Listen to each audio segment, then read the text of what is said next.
Ok, il me manquait de place sur mon disque dur, je recommence. Ce que je disais, c'est juste les projets pour les 5 prochaines années. J'aimerais ça être plus encore à temps plein dans les trucs artistiques, que ce soit l'art visuel ou la musique, que ce soit le cirque, que ce soit pour travailler pour d'autres personnes ou pour travailler à mon compte, selon, suivre mes propres idées d'expression.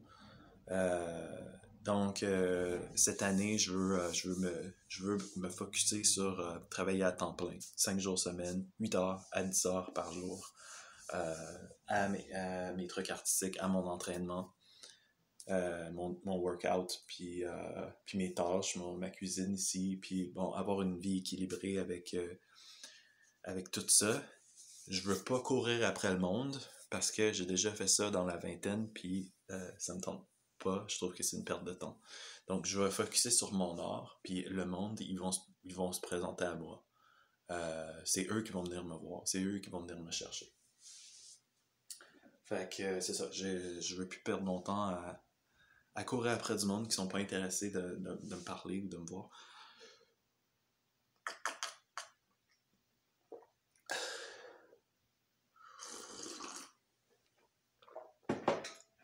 Parce que je voulais faire un vidéo sur la secte, sur les témoins de Jéhovah ce matin. Raconter des anecdotes, on peut dire des situations d'abus que j'ai été témoin, que j'ai moi-même subi. Des situations vraiment awkward quand j'étais sur la construction de salle, que j'allais dormir chez les frères et sœurs. Puis c'était awkward. Puis même, il y avait des personnes mariées plus âgées qui flirtaient avec moi.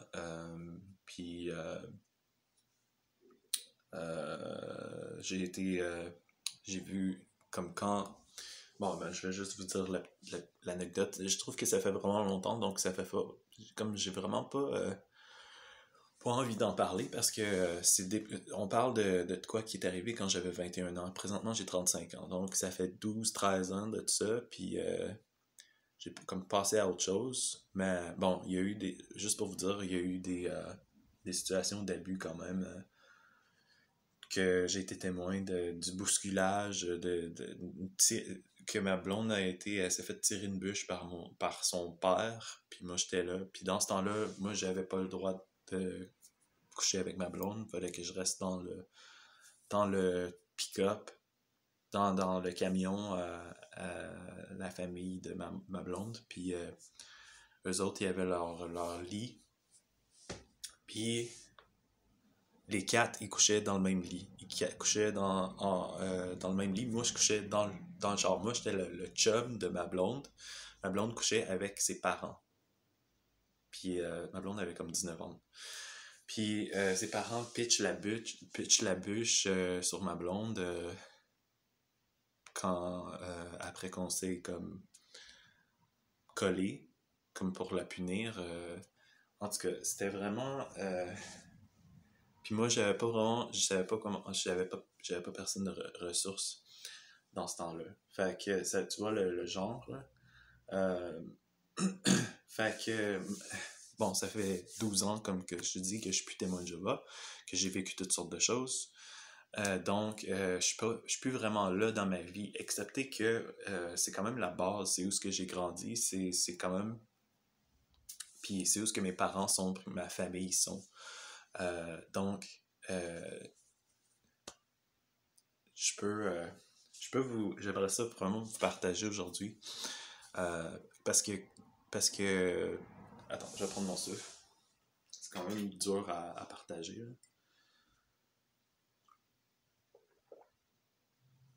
Je devrais partager ça à un thérapeute et puis pas à du monde que je connais pas sur YouTube.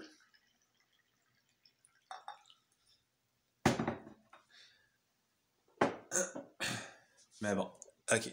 Je vais vous montrer la conversation. En tout cas, je vais vous lire la conversation que j'ai eue avec mon frère.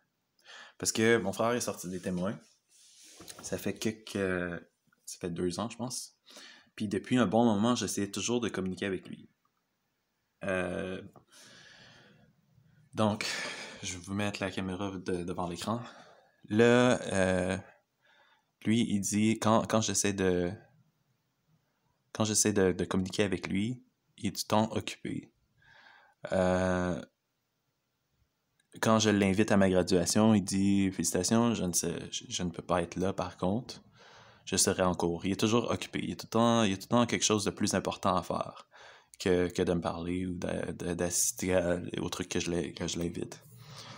Ça, c'est mon frère. Il est plus témoin de Jéhovah, mais je veux dire, il est récemment sorti des témoins de Jéhovah. Donc, j'imagine qu'il y a encore beaucoup de programmation de la secte.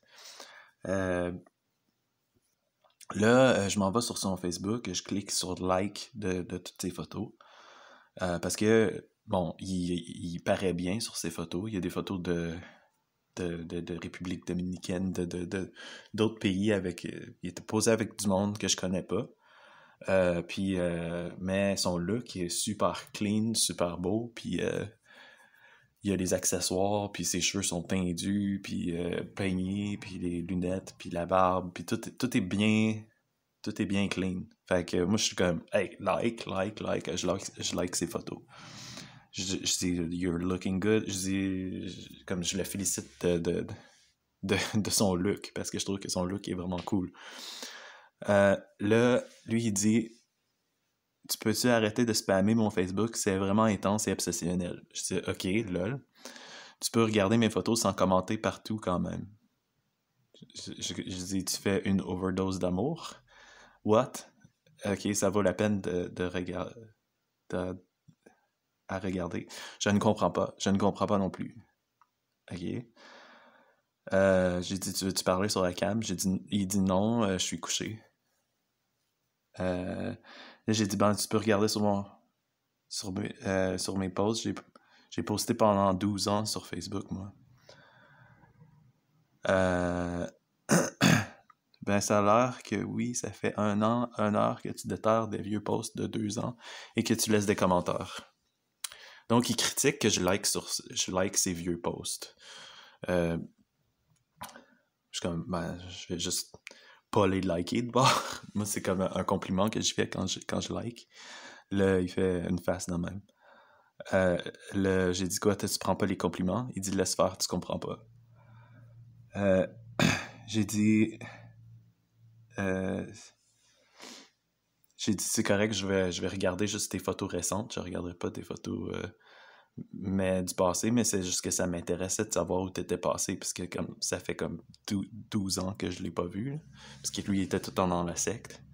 Il répond, je m'en calisse que tu regardes mes photos ou non, ce qui me gosse, c'est que tu fais spammer intense de même non-stop et que tu commentes même plusieurs fois sur la même photo. Des photos super vieilles où j'ai du monde de taguer, ils reçoivent tous 10 000 notifications eux aussi. Ok, ben désolé. Moi, c'est. Dans le fond, c'est que lui, il m'accuse de déranger ses amis qui sont tagués sur ses photos. Euh, c'est ça que ça m'intéresse. Ok, tu sais déjà où j'étais. J'ai tout raconté quand je suis sorti des témoins et après ça, tu as toujours eu accès à moi et à mes posts.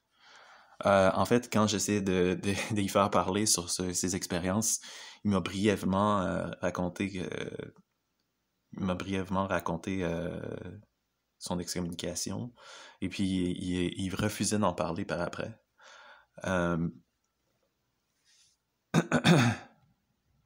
J'ai dit, ouais, j'ai comme oublié. Tu postes depuis quand? Je sais pas. Euh, ben, je continue à regarder tes photos, c'est intéressant, mais je ne commenterai plus. Euh, il dit, tu spammes encore. J'ai dit, j'ai le droit. J'ai bien le droit. Parce que, en tout cas, l'affaire, c'est que j'ai juste dit, ben, je vais arrêter de cliquer sur like, puis je vais juste regarder tes photos silencieusement, si c'est ça qui te dérange. Puis là, il me fait une face de même. J'ai dit, t'es jaloux? Il dit, ben oui, je suis jaloux de mon propre compte Facebook, bravo. Dans le fond, il me prend pour un retard. Non, t'es jaloux que je te pique tes amis. Il dit, tu me piques tes amis, what the fuck? Ok. J'ai pas vu que t'as piqué aucun de mes amis, mais bon, si tu le dis. En tout cas, moi, de ma part, c'était juste, je sais pas, la réaction que j'ai trouvé à dire, ça n'a pas vraiment rapport, mais euh, l'idée, c'est pas ça, c'est plus le comportement de mon frère, là, de qu'est-ce qu'il dit. Euh, Parce qu'on parlait de sa cousine, que je parle à Tania, puis que Tania soit... Parce que Tania puis mon frère Patrick sont amis. Euh, il dit il y a rien à être jaloux. Là, ça, c'est comme un insulte parce qu'il me dit, dans le fond, que c'est impossible qu'il soit jaloux de moi parce qu'il y a rien que j'ai qui pourrait avoir de la valeur à ses yeux. Donc, déjà là, ça, c'est assez affreux comme commentaire. Euh,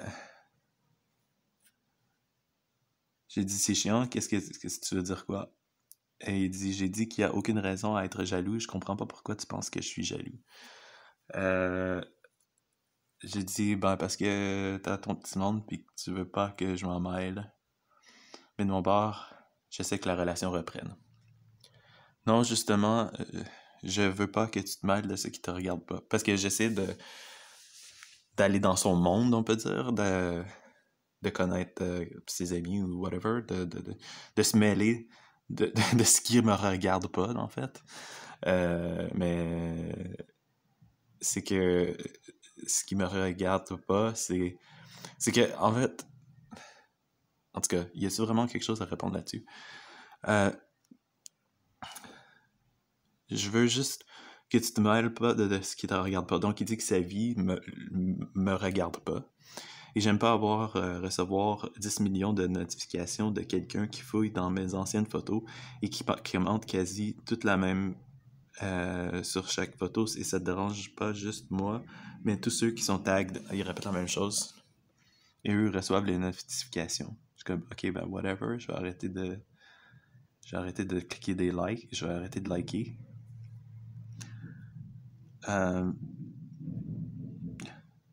J'ai dit, tes photos sont pour qui? Pourquoi tu postes de bord si c'est pas pour que moi je les regarde?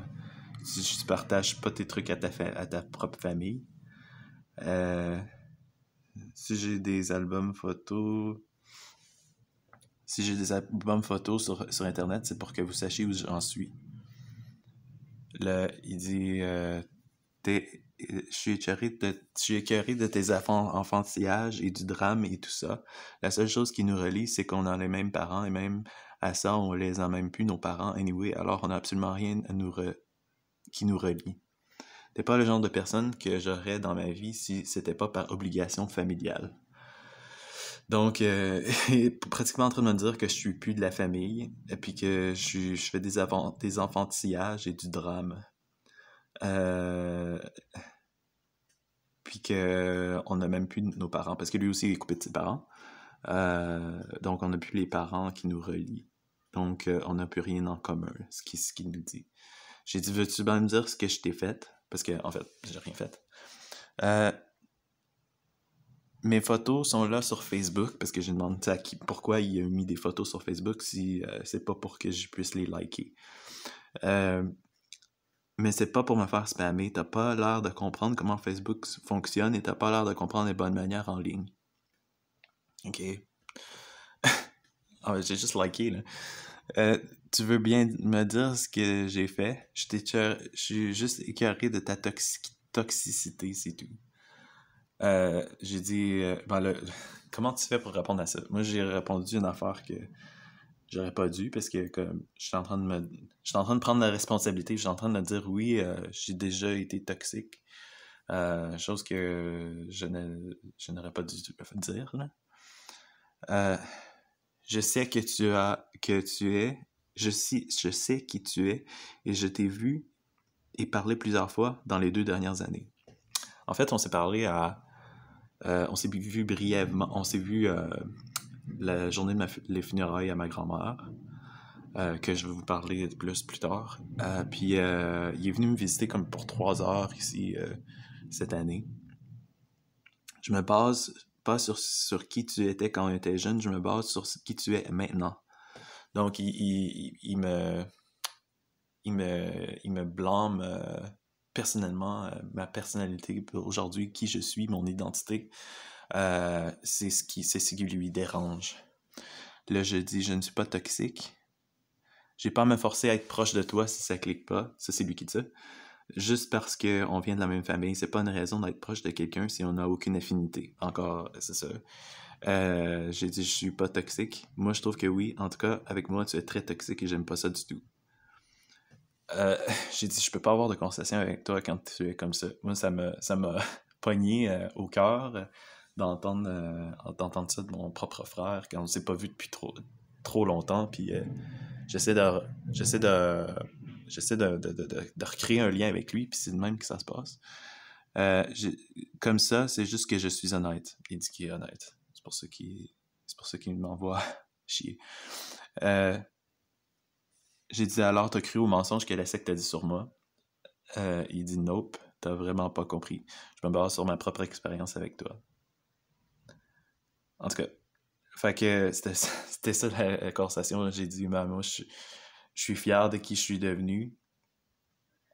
Et puis si tu le vois pas, tant pis, moi je changerai pas pour te plaire. J'en ai marre de m'ajuster pour plaire, de me taire. Quand j'ai trouvé ma voie, je ne veux pas me taire. Puis d'être une bonne personne ou une mauvaise personne, ça n'existe pas, c'est juste les gestes qui sont posés.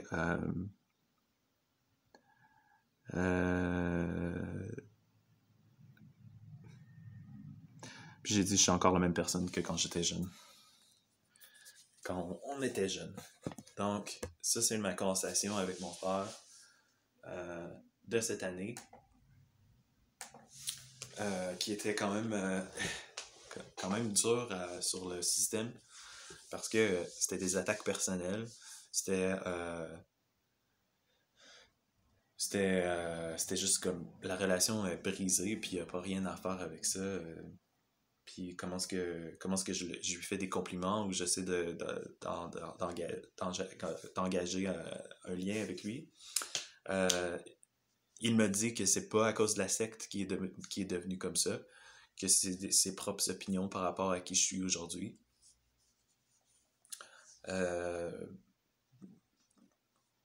Il me dit que je suis toxique, que je suis pratiquement un monstre. Donc, moi, je suis comme, merci de m'avoir informé, merci de ton honnêteté, c'est le fun d'avoir cette critique-là. C'est très constructif. Puis j'ai dit, t'as bien raison. C'est exactement ça que je suis. Je suis un monstre, puis je suis toxique.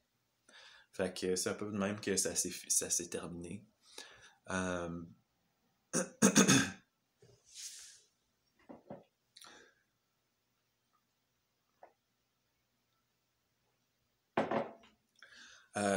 je sais que quand tu sors des témoins, c'est comme.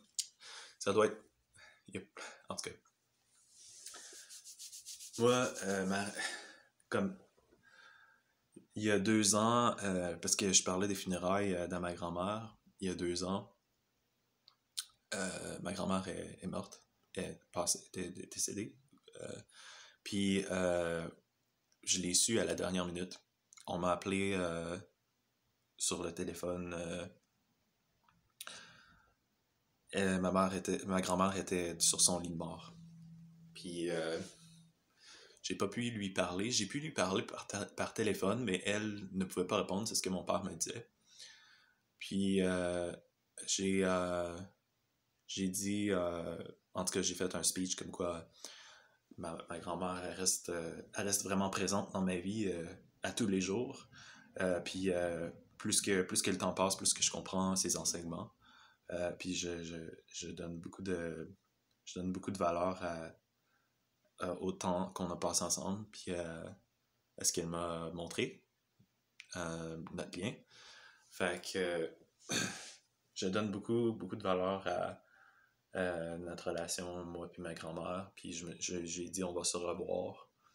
Euh, Puis j'ai rappelé, parce qu'elle disait que quand elle m'a un discours à la salle qui disait que quand quelqu'un meurt, c'est un peu comme s'il va dans un wagon, dans un train, dans un wagon en arrière. En tout cas, fait que moi j'ai rappelé ce qu'elle avait été parce qu'elle disait qu'elle aimait ça, cette illustration, pour comprendre qu'est-ce que c'est que la mort. Euh, fait que, en tout cas, l'idée c'est, j'ai pu lui dire quelques affaires comme ça au téléphone, puis ma, j'étais très limité sur qu'est-ce que je pouvais dire. Puis mon père, il me disait, on veut pas, il me disait, viens pas. Il dit, je veux pas que tu sois, que tu viennes, parce qu'il est trop tard de toute façon. Le temps que tu vas venir va être déjà parti. Fait que, il y avait des barrières comme, que le monde était en opposition, que je sois là, que je sois présente, que je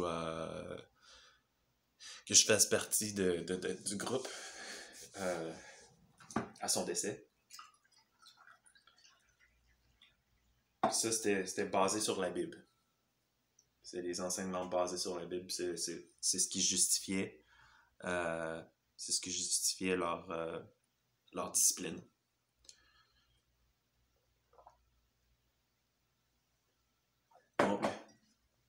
Donc, après,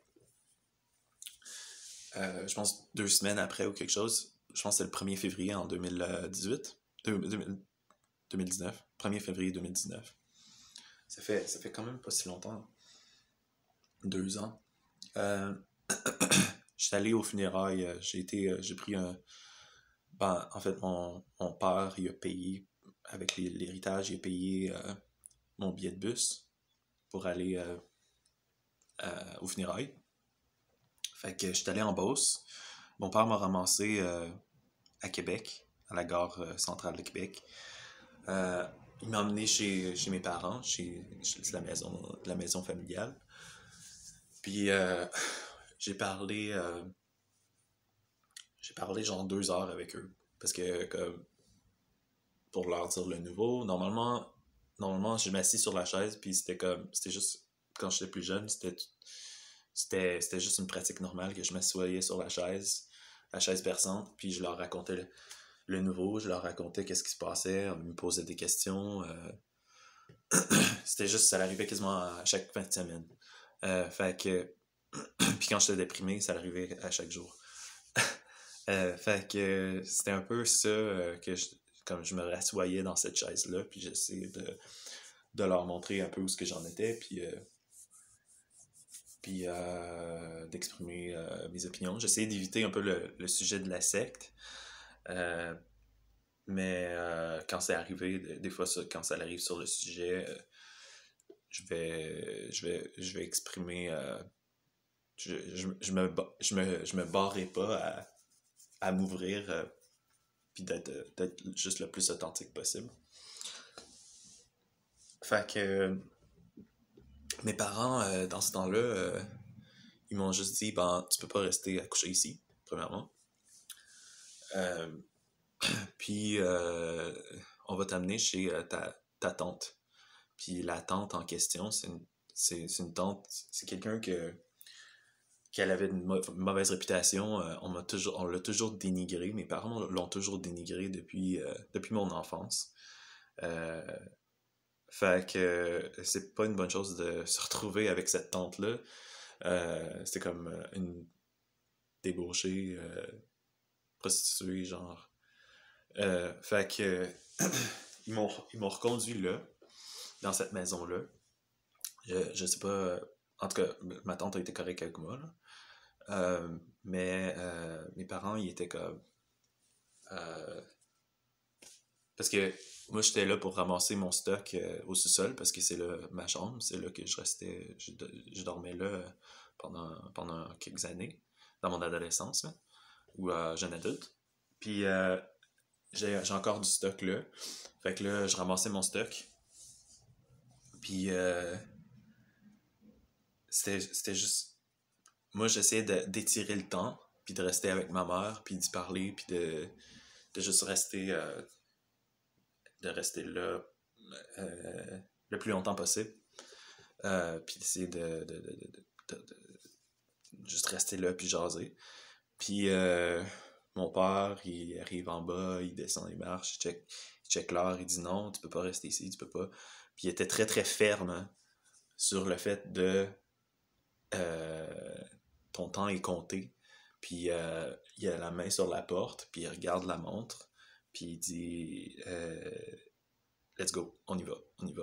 Puis il y a rien d'autre, il n'y a pas de mots à dire là-dessus, parce que lui, il est occupé aux choses spirituelles. Il est occupé à aller à ses réunions, il est occupé à avoir des privilèges dans l'organisation. Puis il choisissait ça plutôt que de passer du temps avec moi. Euh, Puis il m'a juste shippé comme ça. Il m'a shippé comme ça chez ma tante. Je l'ai pas revu vraiment. Euh, le lendemain, les funérailles étaient à la salle du royaume. La famille était là. La famille éloignée, les frères et sœurs de ma grand-mère. Mon ancienne congrégation, certaines personnes que je reconnaissais, que j'ai grandi avec, pas nécessairement du bon monde, des personnes de toutes sortes de monde, des témoins. Puis ben, c'était curieux de revoir ce monde-là après 10 ans, où que c'est comme ma famille, ma congrégation. Fait que j'ai été en avant, parce que c'était ça que ma grand-mère voulait. J'ai été en avant de la salle avec la famille proche. Puis le monde sont entrés pour nous donner les sympathies, un par derrière l'autre, comme tout le monde qui nous serrait la main. Il y avait... c'était bien de se retrouver entre familles, puis tout. Puis de revoir le monde que ça faisait longtemps que j'avais pas vu. Mais là, quand le discours a commencé, parce que j'avais déjà vu les Kingdom Crash sur YouTube, puis à quelque part, il y avait une partie de moi qui m'a dit, je me laisse pas bullshiter comme ça, avec un discours qui va me faire la leçon, puis qui va me dire qu'il y a un espoir de résurrection, et puis tout. Quand, en arrière, ils ont brisé ma famille complètement. Ils ont tellement fait ils ont...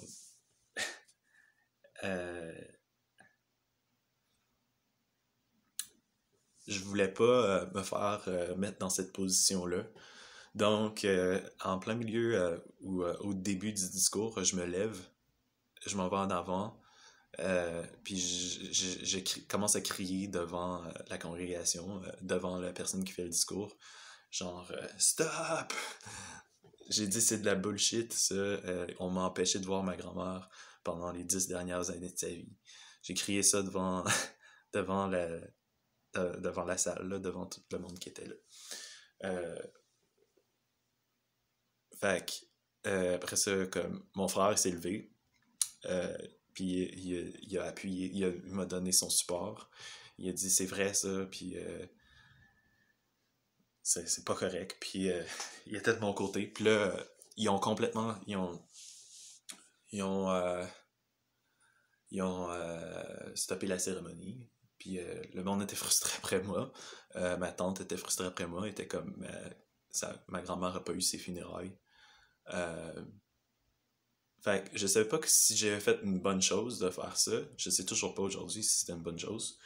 D'avoir interrompu la cérémonie. C'est quand même une funéraille, là. Mais dans le moment, j'avais juste... j'ai tellement grandi depuis que je suis plus témoin que j'ai plus envie de me soumettre quand je sais qu'est-ce qui se passe. Euh, j'avais juste, je ne pouvais pas supporter ça. Peut-être que c'était juste moi qu'il fallait que je sois plus patient, là. Mais,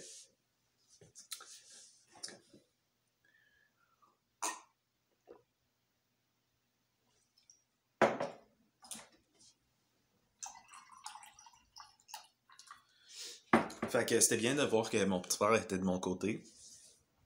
Pas que je veux faire de côté, là. Mais mon frère, il était comme, il dit, ben, on se reverra quand tu meurs. Mais on lui a dit ça à mes parents parce que mes parents étaient tellement du côté de l'organisation, puis ils voulaient juste rien savoir de leur fils, qu'ils se sont juste fermés. Puis la salle, on dit, ben, la prochaine fois, on va mettre des gardes de sécurité euh, devant la salle. Fait que j'étais comme, ok, j'ai vraiment plus ma place ici, où ce que j'ai grandi, c'est juste plus, c'est plus chez nous. fait que, c'est à peu près comme ça que ça s'est fini. C'est assez, euh, c'est assez traumatisant, hein. La façon que j'étais traité, c'était comme si c'était de ma faute. Euh, comme, euh, comme que j'étais comme, c'était comme je méritais la discipline, je méritais ce traitement parce que, parce que whatever la raison. Euh, fait que,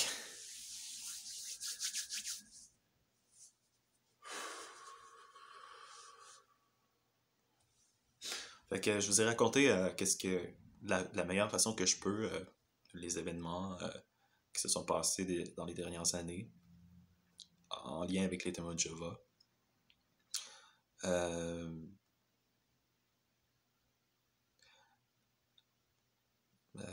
Est-ce qu'il y a quelque chose à rajouter? Je pense pas.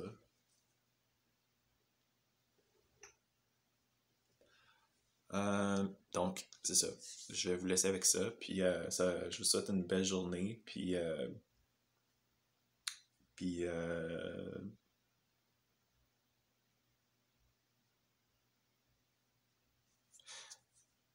ok. Ciao.